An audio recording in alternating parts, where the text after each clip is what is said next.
Hoy me bendecí con el mensaje de mi pastor Niall. Bueno, antes de comenzar con el sermón hoy, yo me quiero unir a la iglesia en inglés en algo bien interesante. Ellos están promoviendo algo que se llama ¿Quién es tu uno? ¿Quién es tu uno? Y lo que estamos tratando de hacer es que usted escoja a alguien que no conoce del Señor y lo tome como que bajo su ala y vaya creando una relación con esa persona y vaya orando por esa persona para que en algún momento de esa relación el tema de Dios salga a relucir y usted pueda compartir el evangelio con esa persona. Entonces yo quiero que usted empiece a pensar quién es su uno. Who's your one en inglés? ¿Quién es tu uno? Tiene que ser alguien que no conozca del Señor. En esta semana que viene, ahorita no tengo a nadie, pero si usted tiene a alguien, empieza a orar por esa persona, empieza a hablar con esa persona, empieza a tener un café con esa persona, lo que usted quiera. Yo tengo que escoger a uno. Esta semana el Señor me tiene que dar uno. Bueno, no que me tiene, pero le voy a pedir que me dé uno. A lo otro es que yo sé que hay personas que no pueden manejar o que no tienen carro o que no tienen transporte.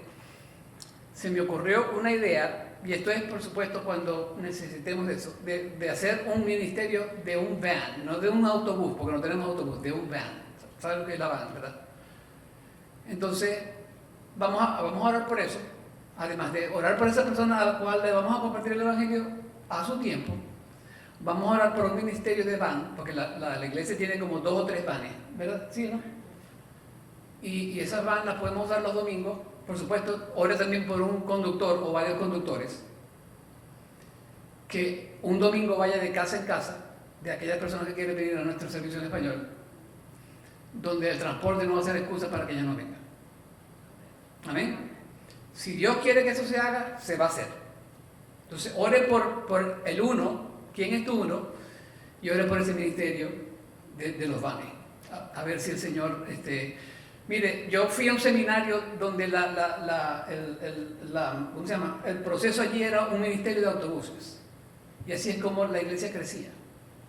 Le predicaban el evangelio o los llevaban a la iglesia y en la iglesia le predicaban el evangelio y el Señor así incrementaba la iglesia. ¿Por qué no nosotros de pronto tenemos un ministerio de vanes? ¿Sí o no? Vale la pena orar por eso, ¿verdad que sí? Entonces, esas dos cosas les voy a pedir que oren. Ok, entonces hoy estamos en la miniserie, la unidad que Cristo requiere. La unidad que Cristo requiere, y eso está en el capítulo 4 de Efesios del 7 al 11. Capítulo 4, Efesios del 7 al 11 hoy. Y la totalidad de la miniserie va de los versículos del 1 al 16. Versículos del 1 al 16.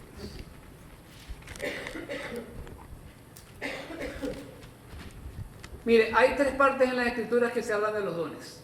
Esta parte aquí, que la leyó mi hermano, en donde dice, y él dio a algunos a ser apóstoles, a otros profetas, a otros evangelistas y a otros pastores. Tenemos 1 Corintios 12, es la otra, y tenemos Romanos 12. Si nosotros combinamos todas estas listas, vamos a tener la siguiente lista. Todos estos son dones espirituales. El don de sabiduría, el don del conocimiento, el don de la fe, el don de la sanidad, el don de hacer milagros, el don de profecía, el don de discernimiento, el don de lenguas, el don de la interpretación de lenguas, el don de servicio, el don de servir, el don de la enseñanza, el don de la exhortación, el don de dar, el don del liderazgo y el don de misericordia. Ahora, yo soy lo que llaman un cesacionista. Yo creo que 4 de esos dones ya no están presentes en esta era. que son el don de sanidad, el don de hacer milagros, el don de lenguas y el don de interpretación de lenguas. De pronto, más adelante, no sé, pero hasta ahora, eso es lo que yo creo. Dios todavía sana.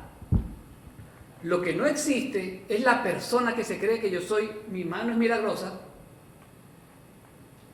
y que yo hago los milagros. Por ejemplo, en Hechos 20, del 9 al 12, decía, Pablo resucitó a Eutico.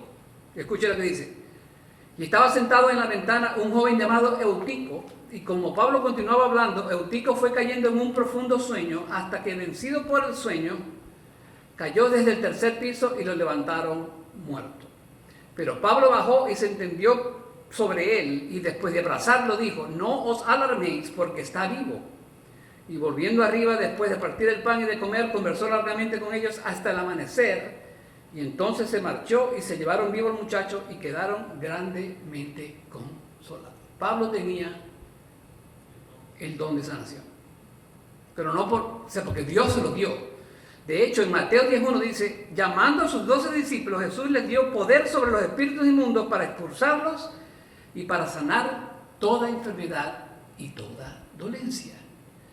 Entonces, cuando ya esa era apostólica terminó, yo creo particularmente que esos dones terminaron con esa era apostólica. Yo no tengo el don de sanidad. Dios es el que sana.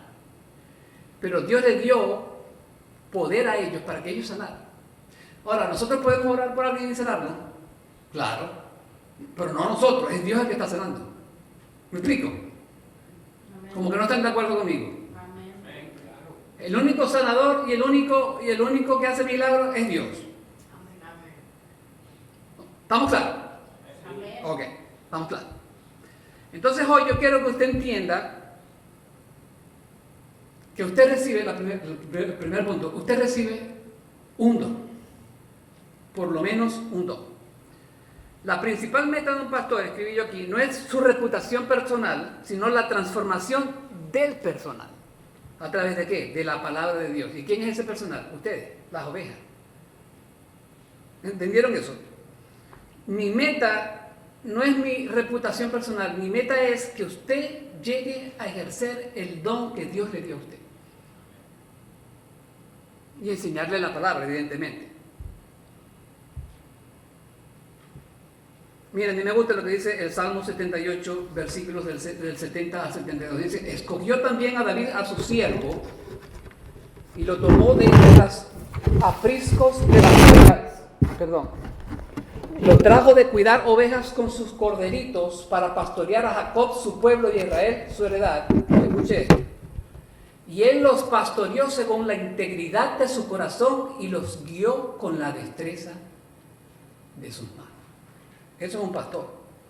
Y él pastoreó según la integridad de su corazón y los guió con la destreza de su mano. Amén. Ahora, ¿quiénes componen? Ya les dije, ese personal lo componen las ovejas. Ahora, un componente extremadamente importante de esa transformación es que el pastor les informe a las ovejas la necesidad de usar sus dones espirituales. Amén. Yo aquí como líder, yo debería estar viendo a ustedes de vez en cuando y de cuando en vez a ver qué tipo de don usted puede tener. Porque de pronto yo me doy más rápido cuenta que usted mismo. Porque mire, yo no sabía que yo tenía el don de predicar hasta que el pastor me puso a predicar. Y la gente, claro, no de una vez, porque eso uno aprende. Pero la gente me decía, ese es tu don. Y yo no lo quería creer. Pero me decía, cuando usted tiene un don, hermano, la gente se lo va a dejar saber. Su pastor se lo va a dejar saber. Porque así pasa, así pasa. El doctor Howard Hendricks dijo una vez, Howard Hendricks es un doctor de la Biblia que ya se murió, pero tuvo mucho, como 90 años, 90 y pico de años fue cuando él se murió.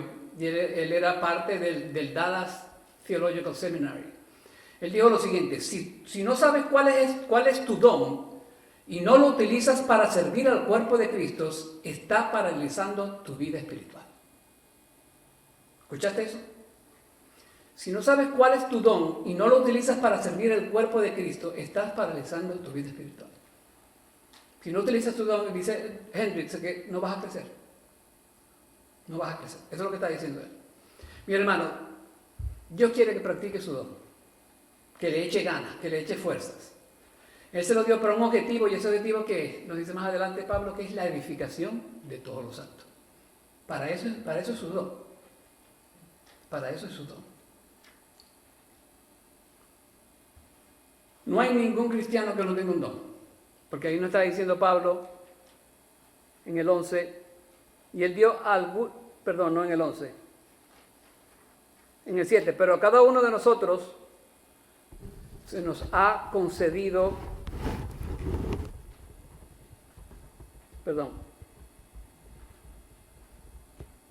pero a cada uno de nosotros se nos ha concedido la gracia conforme a la medida del don de Cristo. A cada uno de nosotros. A cada uno de nosotros. Y esa misma idea la vemos en Romanos 12:6. Dice, pero teniendo dones que difieren, según la gracia que nos ha sido dada, usémoslo. Usémoslo. Pablo le está diciendo, hermano, use su don. Use su don. No se quede sentado, si usted sabe cuál es su don, no se quede sentado nada más.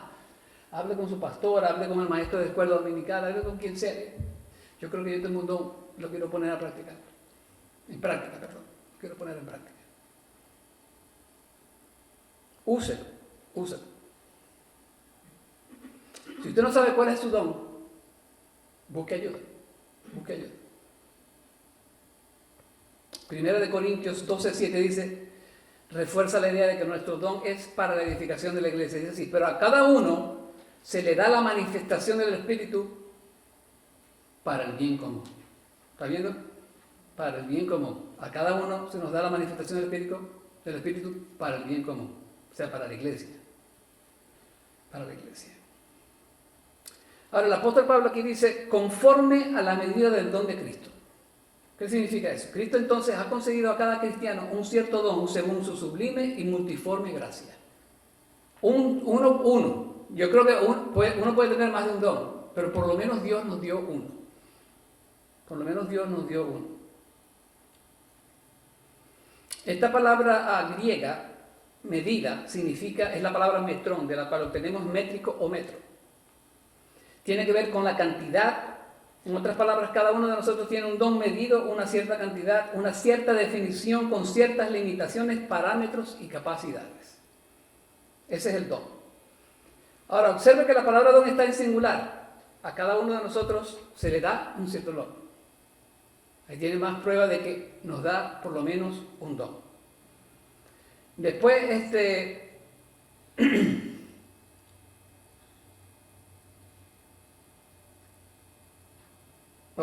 hasta ahí, un don.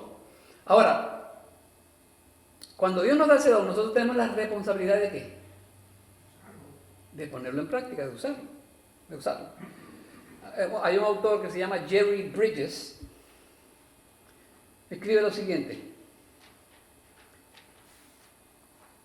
Antes de empezar ahí le quiero decir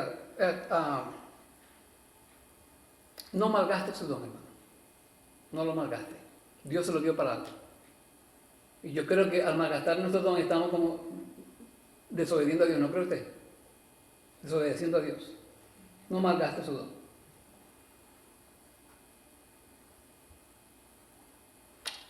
Jerry Bridges escribe, esta es la asombrosa historia de la gracia de Dios, que nos salva por su gracia y nos transforma cada vez más a la semejanza de su Hijo por su gracia.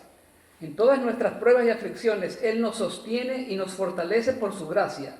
Nos llama por gracia a desempeñar nuestra propia función única dentro del cuerpo de Cristo. Luego, nuevamente por gracia, nos da a cada uno de nosotros los dones espirituales necesarios para cumplir con nuestro llamado. A medida que le servimos, Él hace ese servicio sea aceptable para Él por gracia y luego nos recompensa 100 veces más por gracia. Utilice su don, hermano. Utilice su don. Lo otro es que Dios quiere que usted entienda. Aquí nos vamos a poner un poquito, esto es un pasaje bien difícil de la Escritura. Si no están de acuerdo conmigo, me lo dice después. Que Cristo está capacitado, entienda que Cristo está capacitado para dar el don. Versículos del 8 al 10, dice la palabra, por tanto dice, cuando ascendió a lo alto, llevó cautiva una hueste de cautivos y dio dones a los hombres. Esta expresión ascendió, ¿qué significa sino que él también había descendido a las profundidades de la tierra? El que descendió es también el mismo que ascendió mucho más arriba de todos los cielos para poder llenarlo todo. Y él dio a algunos ser apóstoles, a otros profetas, a otros evangelistas, a otros pastores y a otros maestros. Aquí Pablo nos va a dar una pequeña explicación o exposición del Salmo 68, 18, que es lo que está entre comillas allí en ese pasaje. Aquí nos muestra que Cristo tenía el derecho de dar esos dones. ¿Ok? Él tenía el derecho de dar esos dones. En este salmo vemos a Dios como un héroe conquistador. Si usted se lee todo el salmo va a ver eso. Podemos ver en el versículo 1 del salmo que Dios hace guerra con sus enemigos y gana la guerra. Dios gana la guerra. Dios siempre gana, ¿sí o no? Ahora bien, cuando Dios sale victorioso, Él va ascendiendo hacia el monte de la victoria y lleva consigo todo el botín y todos los cautivos. Cuando un rey de Israel iba a la batalla, salía a pelear contra el enemigo y si ganaba, regresaba y cuando llegaba a la ciudad, ascendía al monte de Sión. Ya está más o menos viendo lo que nos está queriendo decir Pablo. El monte de Sión era la gran colina que coronaba Jerusalén y el lugar de la gran victoria, el lugar donde Dios había establecido a su pueblo. Entonces, esto nos hace recordar que cuando Jesús entraba a Jerusalén en el Domingo de Ramos, ¿sí o no? ¿Te parece la cuestión, verdad? Era simplemente una manera tradicional de aceptar al héroe conquistador, que en este caso es Cristo. Él entraría cabalgando no en un pollino, sino en un corcel en el cual había obtenido la victoria y entraría en la ciudad. El rey. Ahora, detrás de este rey vendían dos cosas. Vendía el botín de la victoria y que sin duda sería mucha gente de esa nación extranjera traída para ser esclava. Algunas riquezas y algunas cosas que habían tomado como botín. Ahora, note que dicen, él llevaría cautiva la cautividad. En otras palabras, que él recapturaría a los cautivos. ¿Qué quiere decir eso? Muchas veces otras naciones tenían israelitas en prisión. Muchas veces cuando los reyes de Israel conquistaban a una nación, liberaban a sus cautivos y los traían de regreso a su propia tierra. Llevaría cautiva a la cautividad. Ahora, cuando Jesucristo murió en la cruz, ¿qué pasó? Entró en una batalla con Satanás, su demonio y su hueste. ¿Y quién ganó la batalla? Jesús ganó la batalla. ¿Está viendo la comparación allí?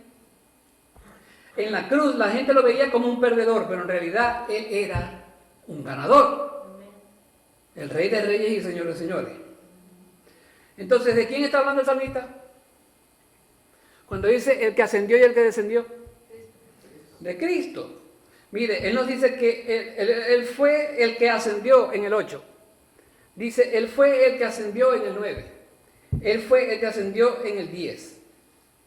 Ahora, Pablo nos dice ahí que él descendió. Y ahí es donde está la cosa difícil. ¿A dónde descendió? Bueno, hay dos cosas que son posibles, y yo creo que las dos cosas. Lo uno, ¿qué pasó? ¿Dónde estaba Cristo cuando no había nacido?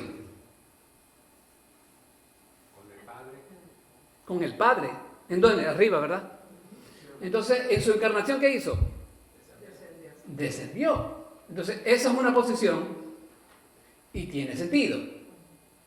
Lo otro, bueno, yo escribí aquí, me copié de Filipenses, dice que Cristo descendió de los cielos para nacer de una virgen y hacerse semejante a los hombres, fue crucificado, muerto, sepultado y ahora está a la derecha del Padre, o sea, que ascendió al cielo. Perdón, eso no es Filipenses está más adelante. En Hechos 1, del 6 al 9, dice la palabra, entonces los que se habían reunido le preguntaron diciendo, Señor, ¿restaurarás el reino a Israel en este tiempo? Y él le dijo, no os toca a vosotros saber los tiempos o las sazones que el Padre puso en su sola potestad. Pero recibiréis poder cuando haya venido sobre vosotros el Espíritu Santo y me seréis testigos en Jerusalén, en toda Judea, Samaria y hasta lo último de la tierra. Y habiendo dicho estas cosas, viéndolo ellos, fue alzado y recibió una nube que le ocultó de sus ojos. Ascendió. Lo otro, y aquí es donde las cosas se ponen medio peludas, como decimos en mi país, es que según Primera de Pedro 3, del 18 al 19, dice, porque también Cristo murió por los pecados una sola vez, el justo por los injustos, para llevarnos a Dios, muerto en la carne, pero vivificado en el Espíritu, en el cual también fue y predicó a los espíritus encarcelados. Ahora usted me va a decir, usted me está diciendo a mí que Cristo fue al infierno a predicarle a los espíritus encarcelados. Y yo me puse a pensar, un momentico, si alguien se muere, primero que los espíritus encarcelados nunca murieron. Pero si alguien se muere, ¿cómo yo le voy a predicar a esa persona que se murió? Pero esto es un espíritu. Ahora, aquí va la cosa. Esa palabra predicar allí no es la palabra a ver si lo escribí por aquí. No es la palabra eugelizo, no es la palabra evangelio. La palabra aquí es la palabra keruso, que significa proclamar. Él fue a lo más profundo de la tierra, no para salvar a la gente, sino para decirle, yo le gané la muerte y yo le gané a Satanás. Por eso es que Cristo descendió hasta lo más profundo, para proclamar el éxito que tuvo sobre Satanás y sobre la muerte. ¿Sí o no?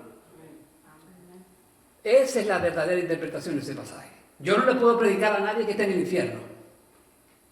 No puedo. Porque eso no lo enseña la Biblia. ¿Amén? ¿Cómo que no? Dígame amén, porque si no digo, me va a hacer creer que prediqué algo malo. Entonces, Colosenses 2:15 nos dice lo siguiente, y habiendo despojado a los poderes y autoridades, hizo de ellos un espectáculo público, triunfando sobre ellos por medio de él. Una vez más, proclamando que él tuvo éxito en destruir a la muerte y en destruir a Satanás, en cierta manera. Entonces, hermano, ¿Cristo está capacitado para darle ese don, sí o no? Eso que él hizo, no es que lo capacite, porque eso nos prueba que él es el dador del don. Por eso es que Pablo, de una manera bien profunda, dice, habla de ese salmo y dice, ascendió, ¿qué significa sino que él también había descendido a las profundidades de la tierra? El que descendió es también el mismo que ascendió mucho más arriba de todos los cielos para poder rellenarlo todo. Y después viene y le dio a algunos apóstoles, y bueno, en el 8 dice, cuando ascendió a lo alto, llevó cautiva una hueste de cautivos y dio dones a los hombres. Entonces, ¿para qué fue Cristo? No a predicar el evangelio, sino a proclamar su victoria. ¿Estamos claros?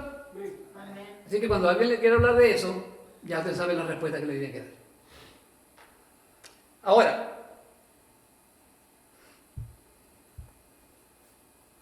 escribí yo aquí, Cristo está capacitado para darle ese don porque no tuvo en cuenta el ser igual a Dios como algo a que aferrarse, sino que se despojó a sí mismo tomando forma de siervo, haciéndose semejante a los hombres. Eso sí está en Filipenses capítulo 2. Mire, y un comentarista lo pone de esta manera. El punto de Pablo en Efesios 4, del 8 al 10, es explicar que el hecho de que Jesús, al pagar el precio infinito de venir a la tierra y morir por nosotros, lo calificó para ser exaltado en los cielos con la finalidad de que él tuviera el derecho y la autoridad para dar dones a los santos. Se los vuelvo a leer. El punto de Pablo en Efesios 4, del 8 al 10, es explicar que el hecho de que Jesús, al pagar el precio infinito de venir a la tierra y morir por nosotros, lo calificó para ser exaltado en los cielos con la finalidad de que Él tuviera el derecho y la autoridad para dar los dones a los santos. Si Cristo me está dando un don, ¿por qué no usarlo? Es como cuando alguien le da, la hermana Zereida me regañó la otra vez porque me dieron un regalo. Y le dice, hermano, usted me tiene que dar un regalo. Y me dice, pero pastor, sea agradecido. Cuando le da un regalo, ya lo aprendí ya. No diga que no se lo tienen que dar. Acéptelo con gracia y con gratitud. Entonces, si Dios nos dio un don, lo tenemos que poner en práctica. ¿Sí o no? Amén. Lo último es que no todos reciben el mismo don. No todos reciben el mismo don. Y aquí Marta se va a reír conmigo porque hay mucha gente que dice, yo quiero ser pastor. Pero es que Dios no te dio el don de ser pastor. A mí me pasó al revés. A mí la gente me estaba llamando pastor cuando todavía ni siquiera era pastor. Y yo le decía, no me llames pastor porque yo no soy pastor. Pero yo no entendía que ya Dios estaba trabajando conmigo ya. Yo no sabía que yo tenía el don. Yo quería ser pastor. Desde hace 25 años atrás. Pero eso no significa que yo tenía el don de pastor. ¿Me explico? Usted puede querer, pero eso no significa que eso es lo que Dios quiere que usted haga. Amén. Entonces no todos tenemos el mismo don. Ahora vamos a pasar un poquito sobre qué significa cada de estos dones, que son más que todo esos dones que se practican en la iglesia. La palabra apóstol significa uno que es enviado. Un discípulo es un seguidor, un aprendiz, pero un apóstol es un representante divinamente asignado. Un ejemplo. Veamos lo que dice el mismo Señor Jesús en Hechos 26 del 15 al 16. Dice, yo soy Jesús a quien tú persigues, hablando de la Pablo. Pero levántate y ponte en pie, porque te he parecido con el fin de designarte como ministro y testigo. Eso es un apóstol, designado por Jesús. No solo de las cosas que has visto, sino también de aquellas que me apareceré a ti. Los apóstoles del Señor fueron testigos de la resurrección. Pedro en Hechos 1 del 15 al 22 nos dice, por tanto es necesario que de los hombres que nos han acompañado todo el tiempo, que el Señor Jesús vivió entre nosotros, comenzando desde el bautismo de Juan hasta el día en que entre nosotros fue recibido arriba, uno se ha constituido testigo con nosotros de su resurrección. O sea que para ser apóstol tenía que ser testigo de la resurrección de Jesucristo. Primero de Corintios 9 del 1 al 2 nos dice, no soy libre, no soy apóstol, no he visto a Jesús nuestro Señor, no soy vosotros mi obra en el Señor. Si para otros no soy apóstol, por lo menos para vosotros sí lo soy, pues vosotros sois el sello de mi apostolado en el Señor. Estos hombres sentaron la base de la iglesia y autenticaron su ministerio con milagros especiales. Ya les dije que el Señor les dio poderes a los discípulos. Hebreos 2 del 1 al 4 nos dice, por tanto, debemos de prestar mucha mayor atención a lo que hemos oído, no sea que nos desviemos, porque si la palabra hablada por medio de los ángeles resultó ser inmutable y toda transgresión y desobediencia recibió una justa retribución, ¿cómo escaparemos nosotros si descuidamos una salvación tan grande? La cual después que fue anunciada primeramente por medio del Señor, nos fue confirmada por los que oyeron, los discípulos, los apóstoles, testificando Dios juntamente con ellos, tanto por señales como prodigios y por diversos milagros, y por dones del Espíritu Santo según su propia voluntad. Los dones del Espíritu Santo según su propia voluntad. En el sentido estricto de la palabra ya no hay más apóstoles. Usted puede ver el apóstol Juan González, el apóstol Javier Zelaya. No, ya no hay apóstoles. En el sentido estricto de la palabra, porque no hay nadie en la actualidad que haya sido testigo de la resurrección de Jesús. ¿Estamos claros? Entonces, no hay apóstoles. Ahora, en otro sentido, un sentido más amplio, cada uno de nosotros hacemos la función de un apóstol. ¿Por qué? Porque Cristo nos envía a predicar el Evangelio. Dice la palabra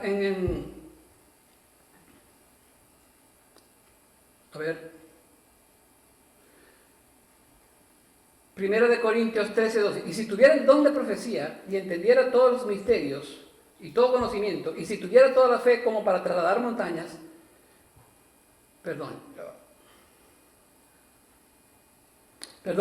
Juan 20, 21 dice, Jesús entonces les dijo otra vez, paz a vosotros, como el Padre me ha enviado, así también yo os envío.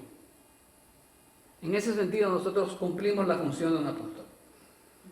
Entonces los apóstoles fueron 12 nada más, que el Señor escogió para comenzar su ministerio en esta tierra. 12. Ya no hay apóstoles. ¿Amén? Amén. Ahora, profeta. Comúnmente relacionamos a los profetas con predecir el futuro, ¿sí o no? Pero eso no era su función principal. La función principal de un profeta del Nuevo Testamento era proclamar la palabra de Dios. Proclamar la palabra de Dios. Pablo sugería que el don de profecía tenía que ver con lo que nos dice 1 Corintios 13:2. ¿Qué nos dice?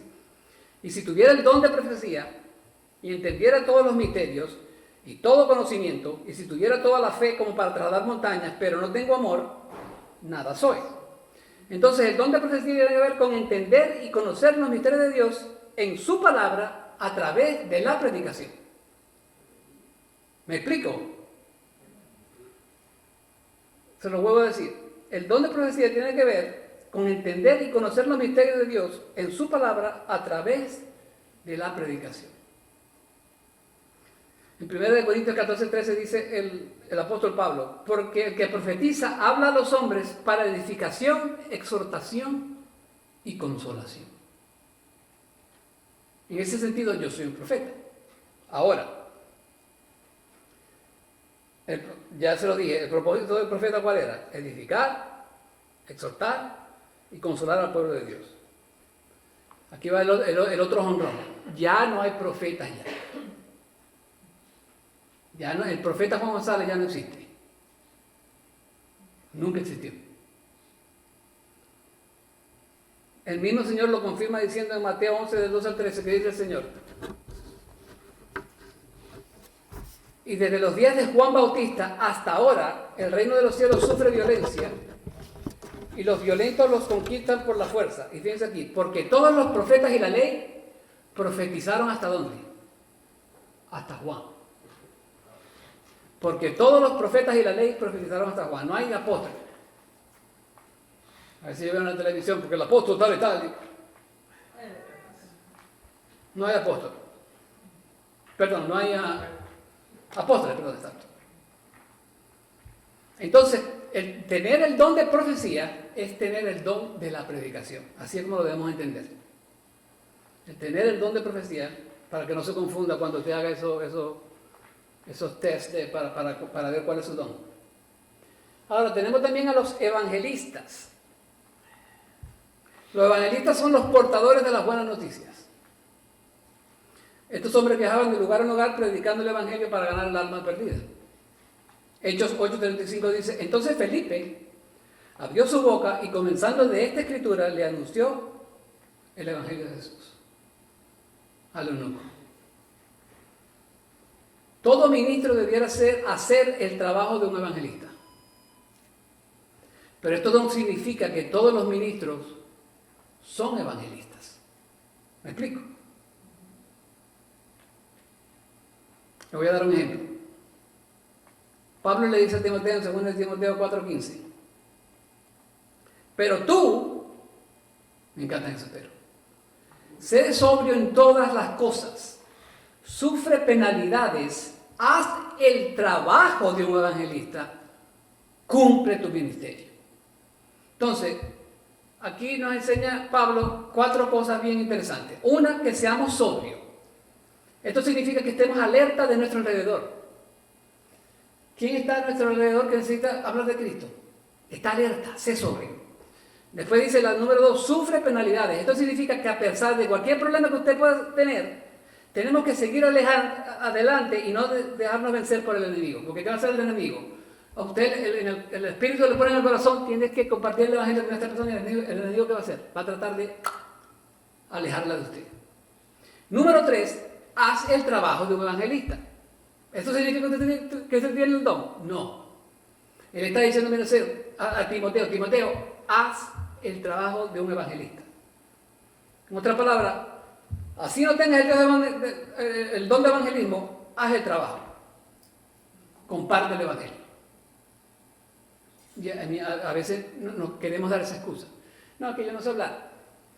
Otros no saben hablar. Cuando vas a trabajar, ¿qué haces? Tenemos que hacer el trabajo de un evangelista. Y lo otro es, cumple tu ministerio. En otras palabras, Timoteo, yo te estoy diciendo que hagas el trabajo de un evangelista, pero no te olvides de tu ministerio. De pronto su ministerio es enseñarle a las mujeres. Preocúpese por eso, pero también preocúpese por hacer la labor del evangelista. No hay excusa. No, que estoy trabajando. No importa, después del trabajo predique. O comparto. Entonces a mí me tocó mucho este versículo, hermano, porque Timoteo era su hijo en el evangelio. Era un pastor, o sea que Pablo era pastor de pastores. Y le dice a Timoteo, pero tú, Timoteo, sé sobrio en todas las cosas, sufre penalidades, hace el trabajo de un evangelista, cumple tu ministerio. Mira, ya hay un mensaje, ya se lo estoy dando, 4 puntos allí. Predica usted, hermano, mira. A ver, pero es un mensaje allí. Ahí usted tiene un mensaje. Dios nos ha dado un don específico a cada uno de nosotros, pero eso no es excusa para no compartir el evangelio. Ya se lo he dicho. Y lo último, pastores y maestros. Pastores y maestros. Mira, observen que nos dice, como en los dones anteriores, a otros pastores y a otros maestros. Aquí nos vamos a poner un poquito griego. En el texto griego los dos van precedidos por un único artículo determinado plural, lo que nos puede dar a entender que una persona posee los dos dones. Siga conmigo. Sin embargo, aunque van precedidos por un artículo, están ligados por una conjunción copular, y ahorita les voy a explicar qué es eso, lo que nos hace pensar que uno es el don del pastor y otro es el don del maestro. Las conjunciones copulativas son conjunciones coordinantes que unen una frase con otra, formando grupos. En otras palabras, el pastor es una persona que posee esos dos dones, pero no necesariamente los dos dones son fuertes. Porque el pastor nos dice Timoteo que debe estar equipado para enseñar. Pero hay pastores que son más predicadores y maestros que pastores. O hay pastores que son más pastorales que predicadores y maestros. Y hay ambos que los dos lo hacen increíblemente. Aquí el requisito es que el pastor maestro tiene que tener la cualidad de pastorear a sus ovejas y tiene que tener la cualidad de poder enseñar a las ovejas. Porque si no puede enseñar, entonces no puede ser pastor. Y si no puede pastorear, entonces tampoco puede ser pastor. Por eso es que muchas iglesias no funcionan, porque la persona equivocada está en el lugar equivocado. Por eso es que no todo el mundo tiene el mismo don. No todo el mundo tiene el mismo don. Ahora, ¿qué hace el pastor? El pastor involucra dar pasto. Bueno, usted entiende. En otras palabras, el pastor alimenta a sus ovejas con la palabra de Dios y debe ser apto para enseñar según Tito y Primera de Timoteo. Bueno, ya se los dije ya. El Señor me dio claridad aquí porque se los dije sin revisar la nota. Sin embargo, en Romanos 12:7, Pablo nos habla de los maestros, pero no de los pastores. Escuche esto. Pero teniendo dones que difieren según la gracia que nos ha sido dada, usémoslo. Si el de profecía, úsese en proporción a la fe. Si el de servicio, en servir. O el que enseña, en la enseñanza. Nos están nombrando los pastores allí. Ahora, el pastor es el que ayuda a las ovejas a buscar respuestas en su diario vivir. El pastor es el que está cerca de las ovejas, atento a las necesidades personales de cada una. El que exhorta con gracia, al que las amonesta con mansedumbre, el que llora a su lado en sus penas, el que las busca cuando están extraviadas, el que va a los lugares desiertos de este mundo y les ofrece un abrazo de misericordia, el que dedica tiempo cada día para orar por ella, ese es tener el don de pastor. Ese es tener el don de pastor. Y mire, y cuando el Señor me dio esto, me prediqué a mí mismo porque yo estoy haciendo todas estas cosas. Yo sé que estoy limitado, pero estoy haciendo lo máximo para cumplir por lo menos algunas de estas cosas. El Señor tocó mi corazón. Tener el don de maestro es tener la habilidad de enseñarle a la congregación las verdades de Dios a través de un estudio profundo y sistemático de las Escrituras. Por eso que usted ve que cuando uno está enseñando una clase, uno va de poquito a poquito. Bueno, por lo menos así debe ser. El mensaje es algo distinto. El mensaje es algo entre yo y Dios. Por eso que muchos predicadores predican de esto y predican otro mensaje. Porque predicar y enseñar no es lo mismo. No es lo mismo. Aunque el oficio es ser pastor maestro, podemos ver por experiencia, como ya se lo dije, que a veces un don resalta más que el otro. De pronto, mi don de predicador es más grande que mi don de pastor. O de pronto, mi don de pastor es más grande que mi don de predicador. Pero tengo que tener los dos para poder ser pastor. Porque 1 Timoteo nos dice que sea apto. ¿Para qué? Para enseñar. Para enseñar. Mire, y para terminar, esto me lo copié de Marta. En otro, ¿cómo se llama? En otro cuadro. Pero para terminar, yo quiero que usted sea intencional. Sea intencional. Únete a la obra de Dios y deja que Él te demuestre cuál es tu don. Y eso de ser intencional tiene que ver mucho con quién es tu uno. No esperes que Dios te lo mande así de milagro. Empieza a ver, a buscar a tu alrededor, a ver a quién puede ser ese uno. Sé intencional de esa manera. Pero el intencional que yo me estoy refiriendo es lo que dice Jim George, que dice, empieza por donde estás. Haz todo lo que puedas y haz todo lo que puedas hasta que encuentres algo que debes hacer. Ese algo probablemente sea tu don espiritual. Te lo voy a decir otra vez. Empieza por donde estás. Haz todo lo que puedas y haz todo lo que puedas hasta que encuentres algo que debes hacer. Ese algo probablemente sea tu don espiritual. En otras palabras, no nos quedemos parados haciendo nada. Veamos donde Dios está trabajando, vayamos allí y Dios entonces va a empezar a trabajar en nuestros corazones. Y nos va a enseñar. Mire, cuando usted consigue ese don, si no lo conoce, usted va a decir, wow, es como si las cosas es una papaya, como decir, facilito. Dios le va a dar a conocer eso.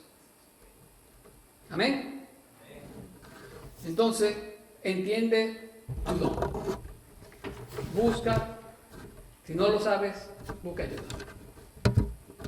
Porque por lo menos usted tiene un don. Amén.